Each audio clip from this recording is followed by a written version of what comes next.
Today we're going to be unboxing and going through the setup instructions for the new and improved Golden Hive Mead making starter kit.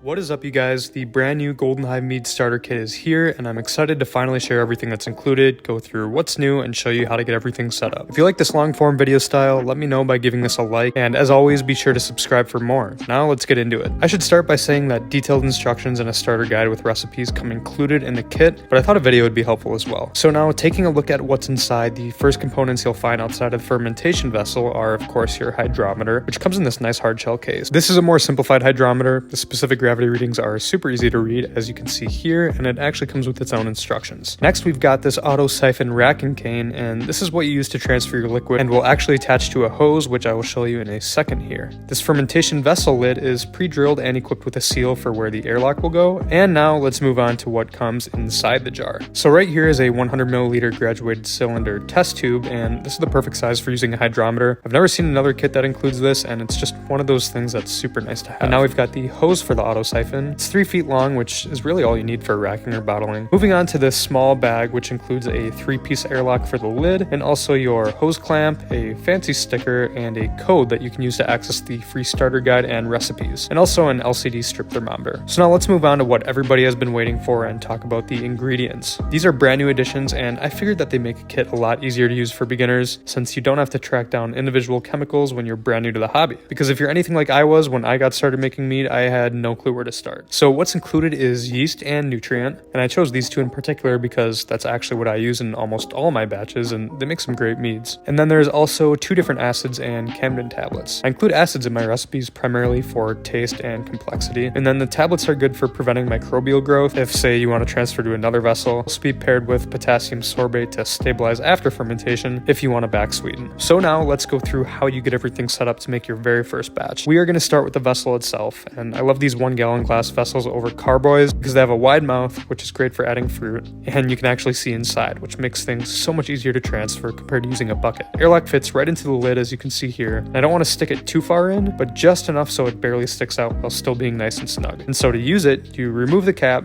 fill it with water and maybe a bit of sanitizer, and replace the cap. And this will allow gases to escape while keeping a good seal on your meat. Now, a lot of people ask why you'd want a thermometer, and it's not 100% necessary, but for me, the more data you can record, the better. And if you're somewhere that isn't perfectly temperature controlled, it's just nice to be able to see and record the temp of your vessel, and it could help you troubleshoot should you run into any issues. Now we got the sticker, which you can put anywhere you wish, and now let me show you how to use this hose clamp. You're missing out if you've tried to bottle mead without this, because all it does is it slides onto your hose, and then depending on if it's in the open or closed position, it'll just help control the flow of your liquid and prevent messes. So the next steps once you get to this point would be to make sure you get everything sanitized, and then you should be good to make your first batch. I really like this kit. I've used it to make a ton of batches over the last year, and I can't wait for you guys to try it out and let me know what you think. And I'll be sure to add the link in the description. Make sure to like and subscribe and let me know what questions you have. Cheers and happy mead making.